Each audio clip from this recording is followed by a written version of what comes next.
Bonjour à tous et bienvenue sur ce webinaire hebdomadaire sur les positions des banques sur le Forex présenté par professeurforex.com pour DailyFX et FXCM. Avant toute chose, comme d'habitude, je vais vous demander de confirmer sur le chat que vous avez le retour d'image et le son en qualité correcte avant que je puisse démarrer le webinaire.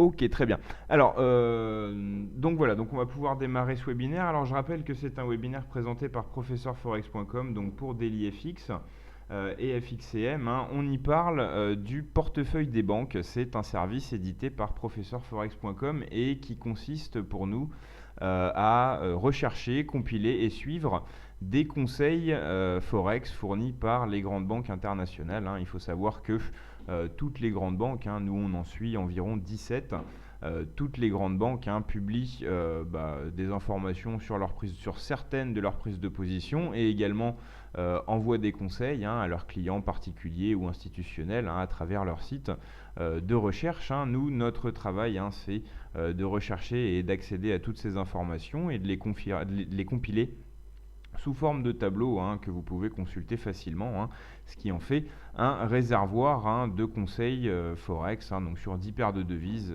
et 17 banques, un réservoir de conseils, fournis par les grandes banques internationales. Alors, ce qu'il faut savoir, c'est que c'est essentiellement des positions swing et moyen terme en provenance de grandes banques. Et que il y a aussi dans ce service un portefeuille réel, c'est-à-dire que comme on suit 17 banques, on a parfois des conseils contraires, par exemple une banque à l'achat sur une paire de devises et une banque à la vente en même temps. Donc forcément, il y a des cas où on ne va pas suivre tous les conseils du portefeuille et il faut donc faire un choix. C'est un exercice, nous, auquel on se prête en sélectionnant parmi tous les conseils des banques des positions précises. Et notre sélection est appliquée sur un portefeuille réel que vous pouvez consulter également sur l'espace membre PFX Premium du portefeuille des banques. Alors justement, à propos de ce portefeuille réel, c'est quelque chose qu'on détaillera lors de la journée de conférence mensuelle FXCM de vendredi. Donc nous on intervient à 9h, on a le premier créneau, et donc je vous parlerai déjà des performances des conseils des banques sur la première partie de l'année 2016, et également je vous parlerai des performances de ce portefeuille réel qui a été rendu public récemment mais qui tourne depuis le début de l'année. Alors on me demande si on va avoir des positions qui concernent le CAD. On va le voir dans quelques instants. Il me semble qu'on a quelques positions dans le portefeuille qui concernent USD CAD. On me demande également qui est Professeur Forex. Professeur Forex, c'est un site qui est en ligne depuis près de 10 ans. Moi, mon nom est David Wagner et je travaille plus précisément dans la formation sur Professeur Forex et comme j'interviens régulièrement sur des webinaires, c'est moi qui présente ce webinaire hebdomadaire qui parle de notre service du portefeuille des banques. Alors on va rentrer immédiatement dans le vif du sujet avec les positions actuellement en cours dans le portefeuille. Je rappelle simplement pour les nouveaux arrivants, ceux qui n'ont pas l'habitude d'assister à ce webinaire hebdomadaire, que ce qu'on fait, c'est qu'on passe tous les lundis en revue l'intégralité du portefeuille et toutes les nouvelles positions, c'est-à-dire toutes les positions qui ont été enregistrées dans le portefeuille après le dernier webinaire, donc après l'année dernière. Après la semaine dernière, après le lundi dernier, on les passe en détail sur les graphiques. On pointe le cours d'entrée, l'objectif et le stop, et on essaye de voir un peu ce qu'il y a derrière la réflexion de la banque. Alors, donc là, on est aujourd'hui le 25 juillet. Le dernier webinaire a eu lieu le 18 juillet. Donc, on va étudier en détail les positions qui sont antérieures au 18 juillet. En ce qui concerne Euro-USD, on a aujourd'hui enregistré une position qualifiée de court terme, une position de la banque UOB, une position vendeuse. Une position acheteuse, pardon, il y a une erreur. Non, vendeuse, pardon, excusez-moi. J'ai un tableau différent sous les yeux que celui que vous avez en ligne. Voilà, je remets de l'ordre dans mes notes. Ok, parfait. Donc oui, une position vendeuse de UOB, on va la voir plus en détail sur les graphiques. Les deux autres positions qui concernent Euro-USD, on les avait déjà en portefeuille depuis un moment, et on va donc pas les voir en détail cette semaine. En ce qui concerne GBP-USD, on a une nouvelle position, celle de Crédit Suisse que vous voyez ici, qui a été enregistrée le 20 juillet. Une position vendeuse, on va la pointer sur les graphiques dans quelques instants. En ce qui concerne le dollar-yen, on a une position qui a été enregistrée aujourd'hui de la part de Barclays, une position vendeuse qu'on va donc également voir en détail. Et pour les autres paires de devises, alors on me demandait s'il y avait de l'USD-CAD. Alors oui, on a une position en portefeuille, mais malheureusement, ce n'est pas une position récente, elle a été ouverte le 1er juillet. Par contre, sur AUD-USD, on a pas mal de banques qui ouvrent des positions aujourd'hui. 3 positions vendeuses enregistrées aujourd'hui, toutes prises à peu près sur le même seuil. Ça, c'est quelque chose auquel il faut s'intéresser de près. Quand on a 3 banques qui interviennent dans le même sens, sur le même seuil, au même moment, c'est forcément qu'il se passe quelque chose, forcément qu'il y a une opportunité qui est intéressante pour une raison tangible. Et c'est donc un cas qu'il faut étudier. C'est aussi comme ça que certains de nos clients se servent du portefeuille des banques. Ils n'ont pas forcément besoin de conseils avec point d'entrée, stop et limite, mais par contre de voir quels sont, d'avoir accès à une masse de conseils, ça peut aider à avoir des idées de trading. Là forcément, on voit bien que les 3 banques, Nomura, Crédit Agricole et Crédit Suisse, sont positionnées toutes les 3 aujourd'hui autour des 74,80. C'est un cas qu'on va étudier sur les graphiques dans quelques instants. En ce qui concerne USD-CAD, donc comme on l'a dit, la position qu'on a en portefeuille, elle date d'un moment, donc on ne va pas la passer en revue. NZD-USD, on a du nouveau également avec une position vendeuse enregistrée le 21 juillet. Et Euro-GBP, rien de nouveau. Donc on va maintenant passer sur les graphiques et dans un second temps, on étudiera les positions en attente parce que je vous fournis une autre précision. Le portefeuille des banques est découpé en 2 parties. D'un côté, les positions en cours et de l'autre côté, des positions en attente. Ce qu'il faut savoir, c'est que la plupart des positions qui sont déclenchées, activées dans le portefeuille, ont été précédemment des ordres limites. C'est-à-dire qu'il n'y a pas de position qui arrive comme ça de nulle part. Il n'y a pas d'ouverture de position qui arrive de nulle part. C'est précédemment un ordre limite. La banque prévoit d'entrer à tel seuil. Quand le seuil est touché, la position se déclenche. Donc c'est des conseils qui sont assez faciles à suivre. On me demande s'il existe le même service sur des positions en day trading. Non, parce que, comme je l'ai expliqué au début du webinaire, nous, dans le cadre du portefeuille des banques, ce qu'on fait, c'est essentiellement un travail de recherche qui prend du temps. Et donc, on n'a pas forcément les conseils à l'instant de leur publication. Pour relayer comme ça des conseils de day trading, il faudrait qu'on soit beaucoup plus efficace sur la façon dont on trouve ces conseils et qu'on puisse les relayer presque en temps réel. C'est pour ça que on se concentre sur le swing trading et le moyen terme. Ça laisse une marge de manœuvre bien plus confortable. Et en plus, je rajoute à ça que les banques s'expriment rarement sur des horizons de temps de day trading ou de scalping. Elles s'expriment la plupart du temps sur des horizons de temps swing, moyen et long terme. Voilà donc. Donc on va maintenant, comme je l'avais promis, passer sur les graphiques. On va commencer bien sûr par l'euro-dollar. Donc on va se mettre en données horaires.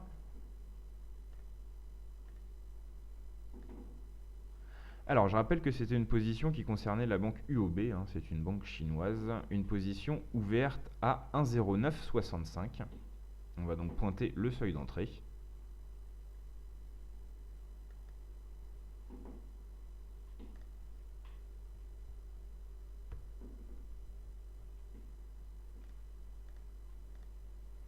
Voilà.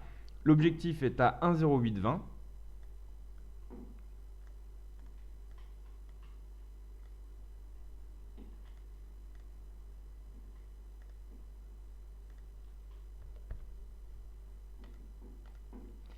et le stop est à 1,1040. Alors on va réduire l'échelle.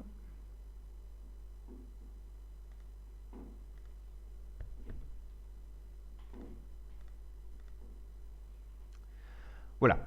Donc, bon, déjà, la première chose à faire quand on étudie un conseil, c'est de vérifier la gestion du risque. Là, on voit que le stop est plus serré que l'objectif. C'est donc la règle élémentaire de gestion du risque est donc respectée. En ce qui concerne le stop, on voit qu'il y a une justification graphique assez précise, bien qu'on ait eu des tests de ce seuil des indices 40, on voit qu'il joue plutôt le rôle de résistance actuellement. C'est vrai qu'il y a des risques de fausses cassures avec ce seuil des indices 40, mais comme on le voit graphiquement, c'est un seuil qui a du sens en tant que résistance. Donc voilà pour le stop. Bon, le point d'entrée 1,0965, là pour l'instant on est en perte, mais comme on le voit en s'approchant des indices, les baissiers ont repris un peu le contrôle sur euro-dollar, donc là pour l'instant pas de quoi s'inquiéter vis-à-vis de cette position. En ce qui concerne l'objectif, le seuil des 1,0820, il faut remonter. Alors on va changer d'échelle de temps, on est là, on est en données horaires. On va passer même en données journalières pour aller chercher la dernière fois où on a touché ce seuil des 1,0820. Ce seuil des 1,0820 a été touché la dernière fois le 10 mars 2016. Et on voit bien que graphiquement, les 1,0820, 1,08, c'est un seuil particulièrement significatif, notamment sur la fin de l'année 2015, début de l'année 2016. Donc cet objectif, encore une fois, a une justification graphique assez claire. C'est ça qu'il faut faire quand on cherche à suivre un conseil, particulièrement dans le portefeuille des banques, parce qu'il y a une sélection qui doit s'opérer.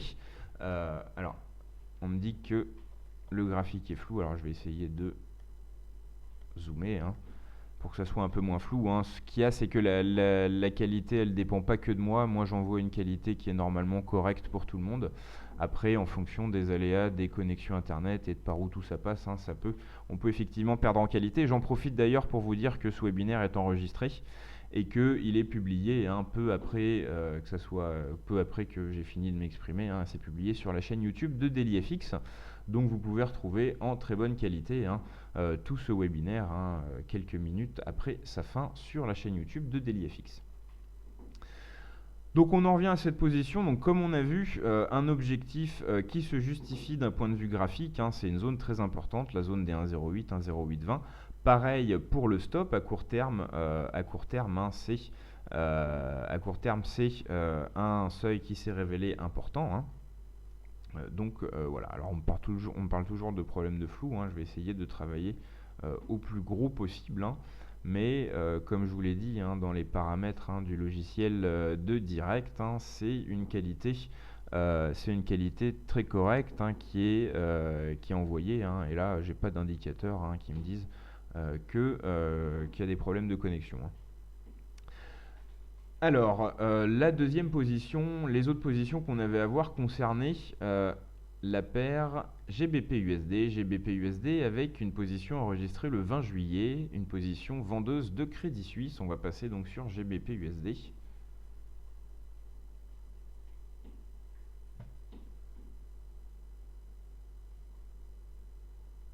Le cours d'entrée était de 1,3190.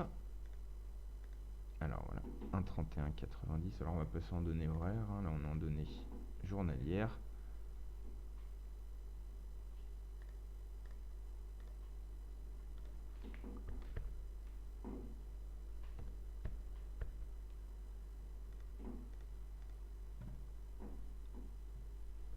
L'objectif est à 1,2755.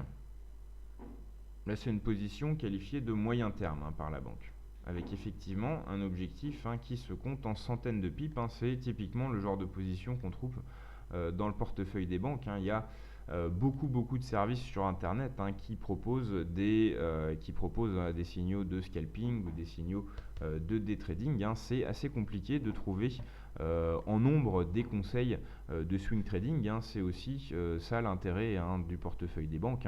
C'est que non seulement c'est des conseils en provenance de banques, mais aussi ça travaille des horizons de temps qui en général rarement travaillés dans les services de conseil et de signaux de trading. Le stop donc de cette position est à 1,3316.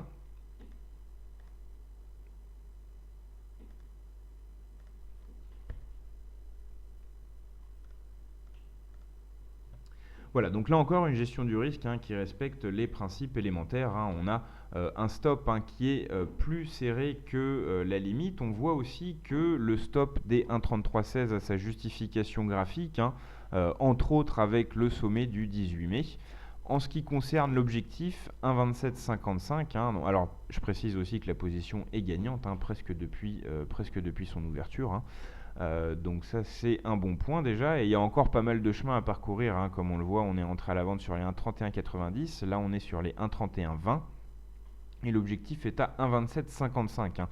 Donc c'est ça aussi l'intérêt des conseils de swing trading, c'est qu'on peut aussi laisser les conseils se déclencher, voir comment ils se déroulent et entrer peut-être un peu plus tard en modifiant un peu la gestion du risque. C'est pas un service de conseil ferme, je rappelle qu'on peut y trouver des conseils opposés, donc on doit faire une sélection de ce qu'on utilise dans le portefeuille des banques. On peut faire une sélection de différentes manières en faisant de la suranalyse entre guillemets comme on fait, c'est-à-dire en essayant de voir quelle est l'analyse derrière la banque, quelle est l'analyse derrière la réflexion de la banque. Et si on est d'accord ou pas, on peut aussi choisir les positions en fonction des performances historiques sur l'espace membre PFX Premium. On diffuse les classements des banques par paire de devises sur un mois, sur 3 mois, sur 6 mois. Donc ça vous permet d'aller voir quelle est la meilleure banque sur telle paire de devises et ça vous aide à sélectionner aussi les conseils que vous suivez. Donc il y a différentes manières d'utiliser ce portefeuille des banques et c'est toujours intéressant avant de suivre un conseil de toute façon de le pointer sur les graphiques et de voir si il n'y a pas de choses bizarres à première vue. Donc voilà pour ce conseil GBP-USD qui est en cours de réalisation. On voit que la zone des 1,3070, 1,3080 pourrait se révéler être un support. Donc peut-être qu'on va avoir une pause avant de casser ce seuil, notamment parce qu'on a aussi le seuil des 1,31 en soutien juste avant. Mais là c'est une position de moyen terme comme le dit la banque qui pourrait mettre plusieurs semaines à se dérouler, donc pas d'inquiétude sur la pause sur les 1,31 qui est en train de se réaliser sur GBP-USD. Je vais rapidement voir si il y a des commentaires ou des questions.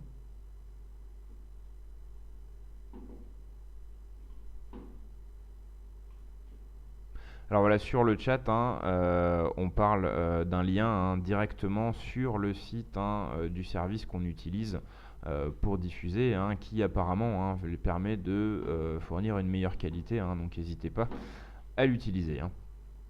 Merci d'ailleurs à celui qui l'a posté. On me demande qui est derrière les banques, qui sont ceux qui sont derrière les banques qui mettent en ligne ces conseils. C'est les services de recherche des banques. C'est pas, alors quand c'est des positions prises par les banques, c'est simplement de la communication. C'est-à-dire il y a les traders de la banque qui ont décidé de prendre telle position. Et la banque communique tout simplement sur cette position.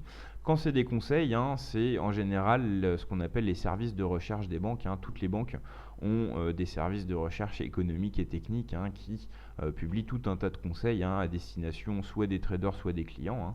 Et c'est donc là-dedans. On me demande également s'il y a un pourcentage de réussite pour chaque banque qui est fourni. Oui, c'est ce dont je parlais tout à l'heure. Alors, pourcentage de réussite, pas exactement, mais ce qu'on fournit, c'est les classements des banques, c'est-à-dire combien les banques ont gagné sur chaque paire de devises à horizon 1 mois, 3 mois, 6 mois, 1 an, etc. Donc, il y a vraiment la possibilité d'analyser de façon poussée les performances des banques, devise par devise.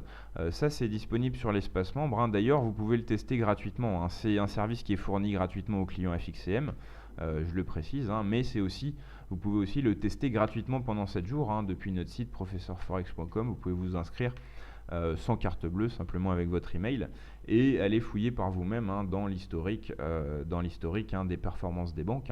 Comme je vous l'ai dit, il y a vraiment beaucoup de classements.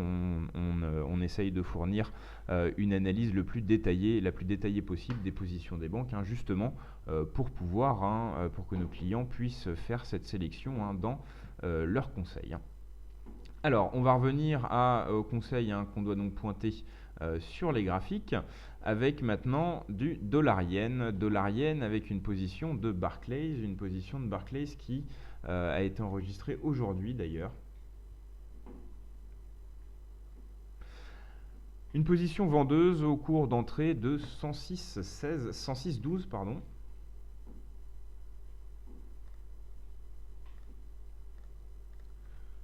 Donc une position qui, au cours actuel, se révèle déjà légèrement gagnante. L'objectif est à 101,50.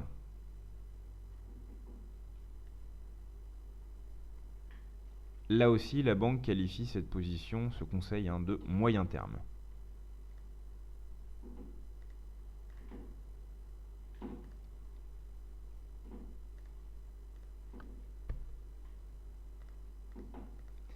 Et le stop est à 108,50.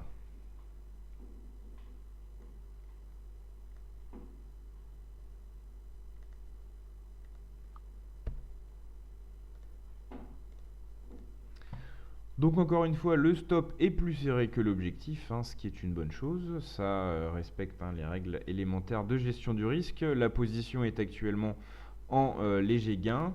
Le seuil de stop des 108,50, alors voilà, il correspond effectivement, on le voit sur les graphiques. J'espère que c'est moins flou maintenant, mais enfin bon.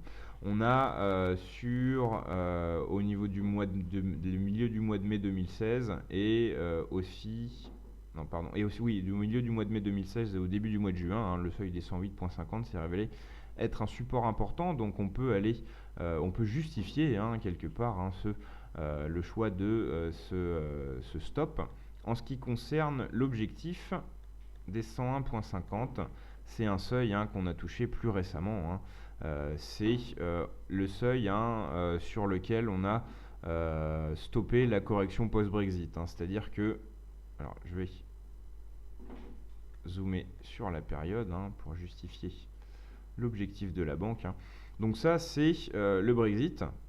Ça, c'est la chute consécutive au Brexit.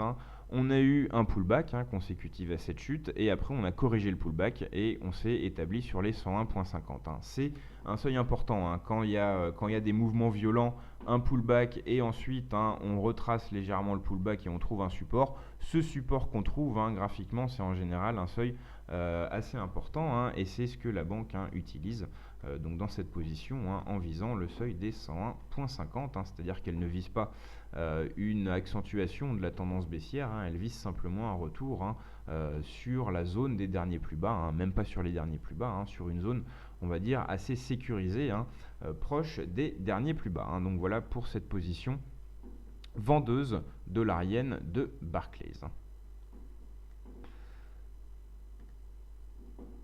Ensuite, on avait un cas intéressant avec 3 positions AUD-USD ouvertes aujourd'hui par 3 banques différentes.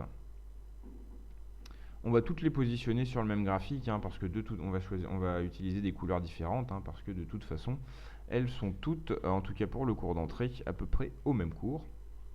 Alors le cours d'entrée justement, c'est autour de 74,80. La première qu'on va voir, c'est une position qui est conseillée par la banque Nomura avec un cours d'entrée à 74,76.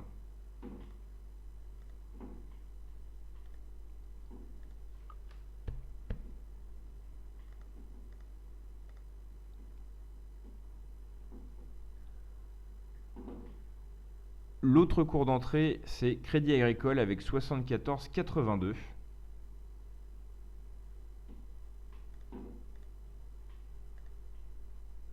Changer de couleur.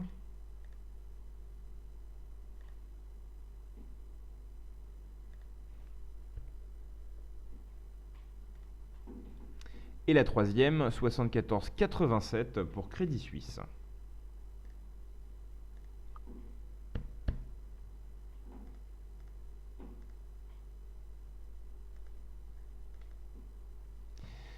Alors, au niveau des objectifs, donc la première qu'on a vue en gris, c'était Nomura. Nomura a un objectif à 73,50 et qualifie sa position de moyen terme.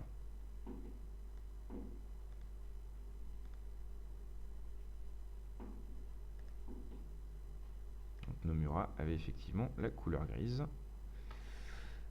Ensuite, Crédit Agricole qui est entré sur les 74,82, donc en rouge, vise, et un peu plus gourmande, toujours avec une position de moyen terme, et vise les 72,40.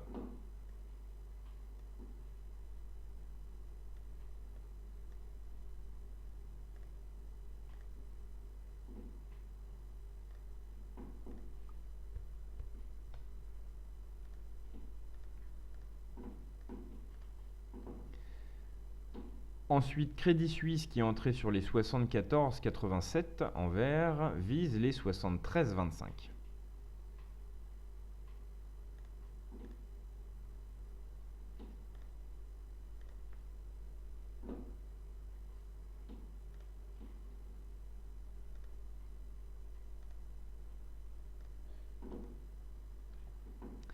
Maintenant les stops, donc on revient à Nomura. En gris, le stop est à 75,50.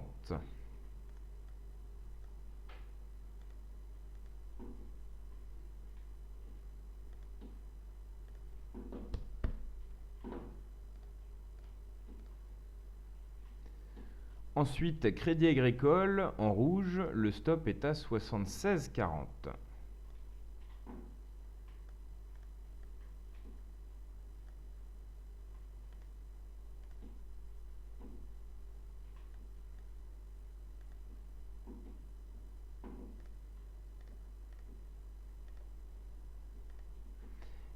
Et enfin, Crédit Suisse en vert, le stop est à 75,20.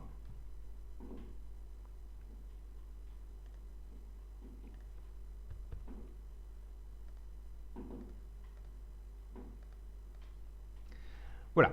Alors, on va pouvoir étudier ces positions une par une. La première en gris, Nomura, une position vendeuse. On peut vérifier que le stop est plus serré que la limite. C'est le cas. Alors, le cours d'entrée, c'est surtout ça qui est intéressant parce que là, on a une concordance des trois banques autour de 74,80.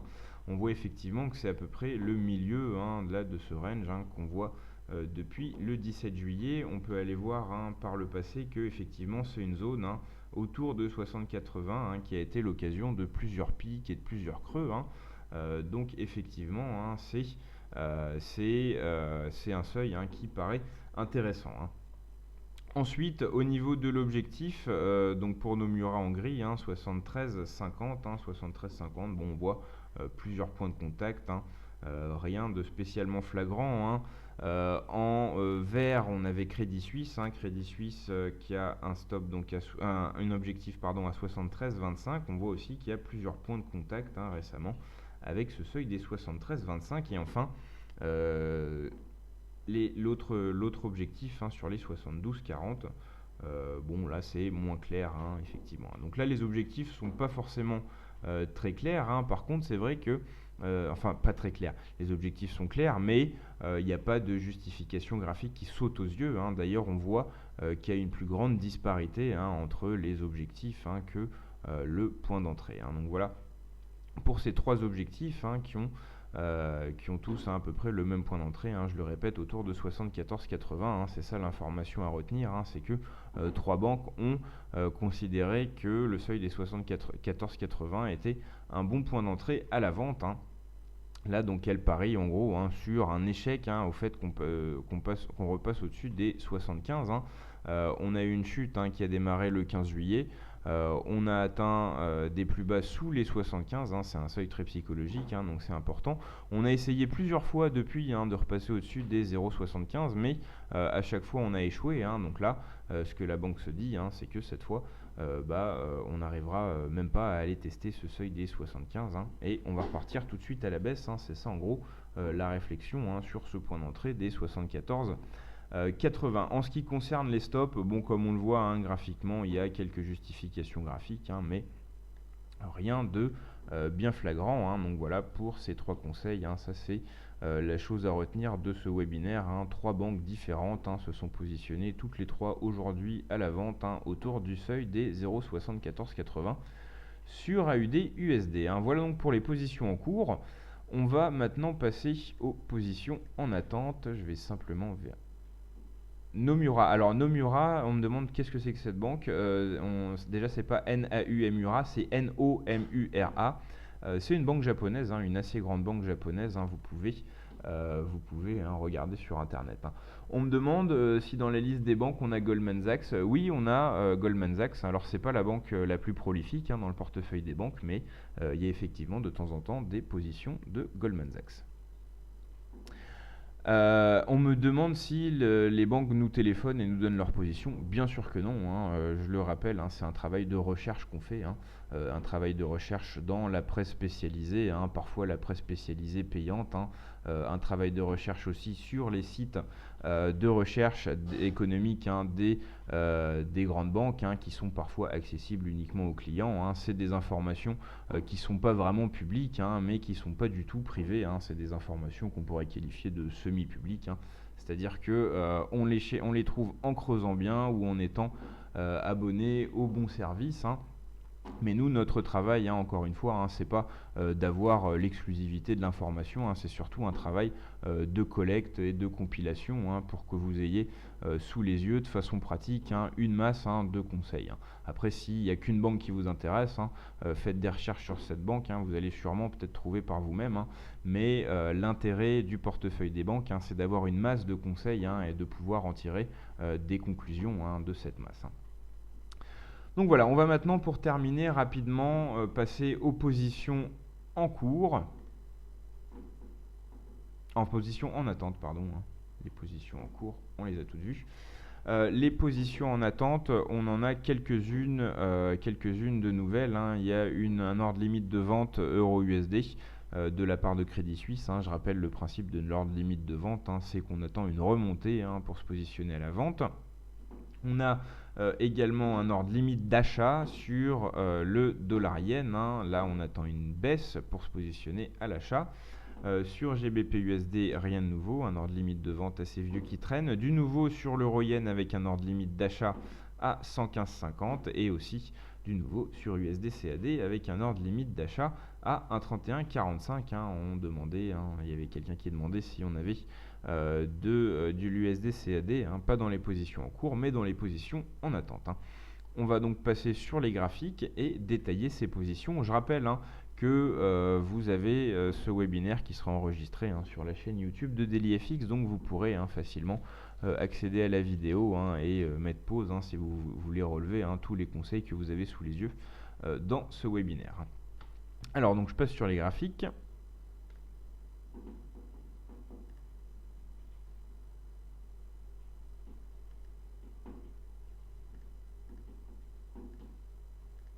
Voilà. Et donc je reviens sur euro-dollar. Euro-dollar, donc avec un ordre limite de vente de la part de Crédit Suisse qui a un cours d'entrée à 1,1040. Donc on l'a ici. Hein. On va laisser le seuil là. L'objectif c'est 1,0915.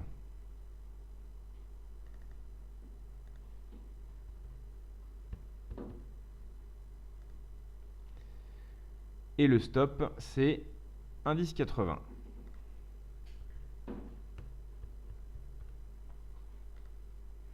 Voilà. Donc là, on attend que ça remonte à 1,1040 hein, pour pouvoir se positionner, à la vente et viser hein, les 1,0915. Hein, voilà ce que ça veut dire, un ordre limite de vente. Hein. On attend une remontée pour se positionner à meilleur compte. Si on arrive à atteindre les 1,1040 et à déclencher la position vendeuse, il y aura dans ce cas-là un stop à 1,1080, un stop qui se justifie aisément sur l'euro-dollar. Hein. C'est un seuil qui s'est révélé important plusieurs fois ces derniers jours hein, pour ceux qui suivent la paire euro-dollar.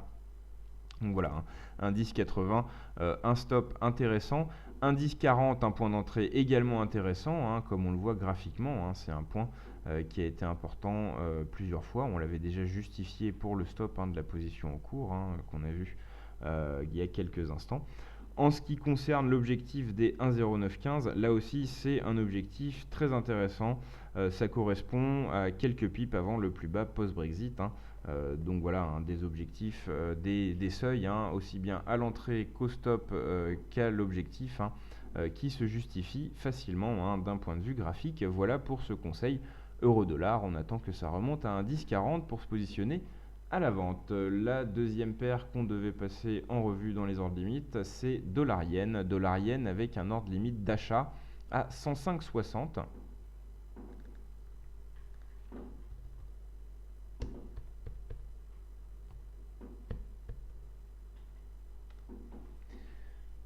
Donc on attend que ça descende à 105,60 pour se positionner, avec un objectif à 108,95.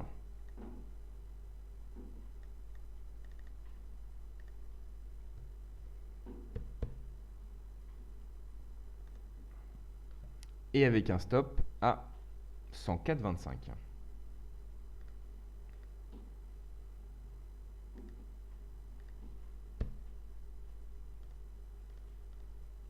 Voilà, donc là on est en chemin vers le cours d'entrée, vu que on est actuellement sur les 106,02, on teste le seuil des 106. Le cours d'entrée est à 105,60. À ce moment-là, on se positionnera à l'achat pour viser les 108,95. 108,95, un seuil qui se positionne juste avant le seuil psychologique des 109, c'est pas anodin. Et pour les 104,25, on voit également que graphiquement ça a été un seuil plutôt important, ces deux dernières, depuis 6 semaines environ. Donc voilà pour cette position, enfin ce conseil dollar-yen de la part de Crédit Suisse également, un ordre limite de vente, un ordre limite d'achat, pardon. On attend que ça baisse à 105,60 pour se positionner à l'achat et viser les 108,95 et on mettra un stop à 104,25. Voilà pour cette position dollar-yen. On continue avec l'euro-yen. L'euro-yen avec un ordre limite d'achat.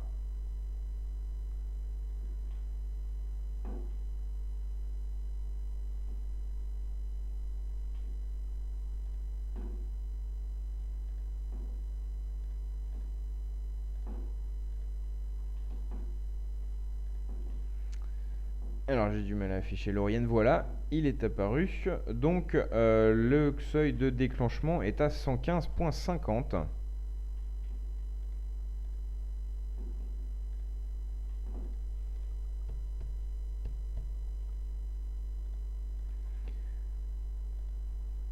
L'objectif est à 117,90.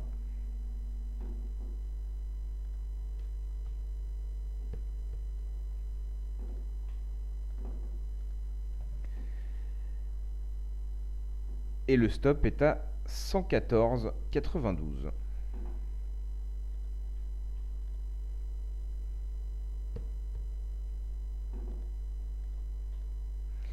Voilà, donc un stop assez serré par rapport à l'objectif. Ce qu'on voit, c'est que va falloir qu'on casse un support solide, le seuil des 116,25 et également le seuil psychologique des 116 pour pouvoir rejoindre le cours d'entrée acheteur sur les 115,50. Donc ça, c'est une position qui a quand même des chances de ne pas se déclencher. On voit que certes, on a marqué un plus bas le 15 juillet sur ce seuil-là.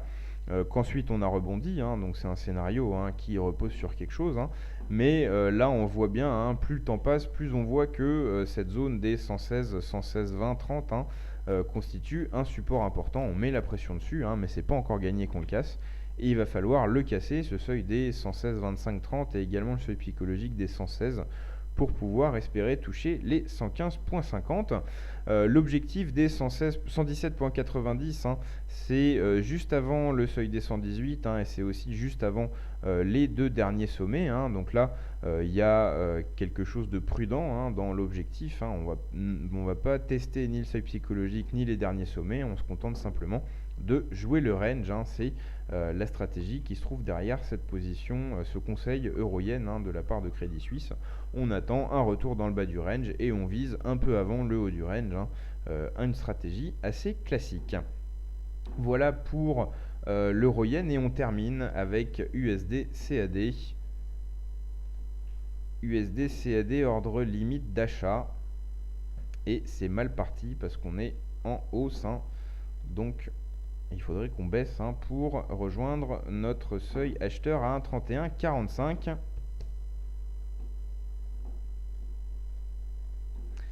1,3145, le seuil acheteur. L'objectif, ça sera 1,3450.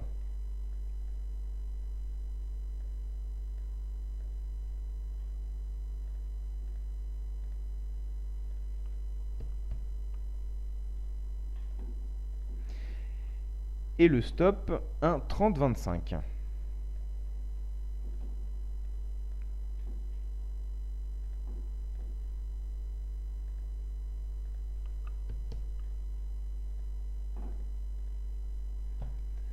Voilà, donc le stop à 1,3025, hein, il se justifie facilement. Graphiquement, on voit que ça a été un seuil important, hein, depuis le milieu du mois de juillet, hein. Il a été alternativement support, résistance, et puis plus récemment support, hein, ça a été son dernier rôle. Là, le problème, hein, c'est que ce cours des 1,3145, hein, ce cours acheteur des 1,3145, on risque de le louper, hein. Là, on a déjà cassé les 1,32. On est encore en bonne hausse, hein. La hausse risque de se poursuivre. Bien sûr, après, il y aura sans doute une correction, mais on aura après le seuil psychologique, hein, qui aura de bonnes chances d'arrêter la correction. Et ensuite, hein, éventuellement, on reprendra appui sur le seuil des 1,32 pour repartir à la hausse. Donc c'est possible, hein, que cette position ne se déclenche jamais, hein. C'est possible que la banque, hein, elle n'ait pas anticipé cette accélération haussière, hein, soudaine aujourd'hui, hein, et qu'elle avait au contraire prévu, hein, une petite phase de faiblesse avant que ça remonte, hein. Donc peut-être en gros, hein, que la banque a tout simplement loupé le train. Là, c'était une position de City, hein, à voir, hein, si éventuellement on corrige, hein. C'est aussi possible, hein, qu'on corrige, hein, si on regarde, hein, l'ampleur des corrections précédentes. Si la hausse on s'arrête bientôt, hein, et qu'on part dans une correction intermédiaire, hein, on a quand même des chances de toucher ce seuil des 1,3145, hein. Donc tout n'est pas perdu, mais c'est mal parti, hein. Voilà donc pour ce tour d'horizon, hein, des positions des banques. Je rappelle qu'on vous montre, hein, le lundi toute l'intégralité du portefeuille des banques, hein, mais je rappelle aussi que ça bouge beaucoup. On publie entre 2 et 3-4 mises à jour quotidiennes de ce portefeuille des banques, avec des banques qui modifient leurs objectifs, leurs stops, des positions qui entrent et qui sortent du portefeuille, hein. Donc c'est aussi intéressant pour vous, hein, en plus de ce webinaire, hein, d'aller voir avec une offre d'essai, hein, de 7 jours, hein, comment ça fonctionne en situation réelle sur l'espace membre, hein. J'en profite d'ailleurs pour également vous rappeler que on sera présent sur le premier créneau horaire, hein, des conférences mensuelles de FXCM ce vendredi 29 juillet, hein. On va parler bien sûr des positions des banques. On va plus en détail, hein, analyser les performances, hein, de l'intégralité du portefeuille depuis le début de l'année 2016, hein, pour vous montrer, hein, qu'il y a certaines banques, hein, qui sont beaucoup plus performantes que d'autres. Et on va aussi, hein, vous parler de façon plus extensive, hein, du portefeuille réel, hein, que notre équipe gère en se basant, hein, sur ces conseils des banques, hein. En gros, on se prête nous-mêmes à l'exercice qu'on conseille de faire à nos clients, hein, c'est-à-dire sélectionner dans le portefeuille des banques des positions qu'ils vont suivre, hein. Je le rappelle, hein, il y a beaucoup de conseils avec des objectifs en général très larges et parfois des conseils contraires, hein. Donc c'est pas un service, hein, sur lequel on doit suivre l'intégralité des positions. C'est un réservoir d'idées de trading, hein. Il faut mettre en œuvre, hein, certaines techniques ou certains principes, hein, pour choisir les positions qu'on va suivre, hein. C'est ce que donc, hein, on fait avec ce portefeuille réel, hein, dont on parlera assez largement vendredi. Je rappelle également que le webinaire auquel vous venez d'assister, hein, c'est un webinaire hebdomadaire, hein, donc on se retrouve tous les lundis à 16 h pour faire le point sur le portefeuille des banques, hein. Et je rappelle aussi, hein, que vous pouvez tester ce service gratuitement, mais aussi l'obtenir gratuitement pour 1 an en tant que client FXCM, hein. Et d'ailleurs, je rappelle également, hein, que les clients FXCM bénéficient également de la formation Université du Forex, éditée par professeurforex.com, hein, et qui consiste en 12 heures de vidéo. Donc voilà pour cette semaine. Je vous souhaite à tous une très bonne semaine de trading, une très bonne fin d'après-midi. Je vais quand même jeter un coup d'œil sur le chat avant de terminer pour voir s'il y a quelques questions. Si on n'est pas client chez FXCM, on peut avoir les 7 jours gratuits. Bien sûr, hein, c'est pour tout le monde, hein, les 7 jours gratuits. Vous allez sur notre site, hein, vous cliquez sur PFX Premium, hein, on va vous résumer en quoi ça consiste et vous avez la possibilité de tester, hein, pour 7 jours. La différence, c'est que les clients FXCM, c'est pas 7 jours qu'ils obtiennent, hein, c'est 1 an, hein. Donc voilà l'intérêt d'être vis-à-vis du portefeuille des banques, l'intérêt d'être client chez FXCM, c'est pas 7 jours que vous obtenez, c'est bien 1 an. On me demande si les banques ne peuvent-elles pas donner de fausses informations pour induire en erreur et prendre des positions inverses. Non, ce n'est pas des conseils qui sont assez suivis pour qu'on puisse tirer ce genre de conclusion. Comme je vous l'ai dit, faut quand même gratter un peu pour les trouver, ces conseils. C'est pas des conseils qui sont forcément facilement trouvables sur Internet. Donc, si on suivait cette logique, les banques au contraire se débrouilleraient pour que ces conseils soient le plus largement disponibles possible. Et c'est pas le cas. On me demande qu'est-ce que c'est Université du Forex. Université du Forex, c'est une formation que professeurforex.com vend depuis presque 10 ans d'ailleurs, depuis presque sa création. Ça consiste en 12 heures de vidéo. C'est en gros les bases indispensables à tout trader Forex. On ne parle pas d'une stratégie de trading en particulier, mais par contre on a des techniques pédagogiques qui sont vraiment plébiscitées. Tout le monde félicite cette formation pour sa clarté et pour le fait en gros qu'on a besoin de la regarder une fois et après tout est enregistré dans la tête. Donc ça c'est vraiment le point fort de cette formation, sa pédagogie, sa facilité de compréhension. Si vous êtes un trader qui a déjà quelques années d'expérience, l'intérêt sera moindre, quoique on a une grosse partie sur l'organisation des connaissances de trading au sein d'une méthode de trading qui peut être intéressante pour vous. Donc voilà pour les précisions sur ce qu'est l'Université du Forex. Je vais laisser maintenant le canal au créneau suivant sur cette salle de trading live de DailyFX et je vous donne rendez-vous la semaine prochaine pour refaire le point sur les positions des banques et surtout vendredi matin pour parler plus en avant du portefeuille réel géré par PFX en ce qui concerne les positions des banques. Voilà. Encore une fois, bonne semaine de trading à tous et à vendredi.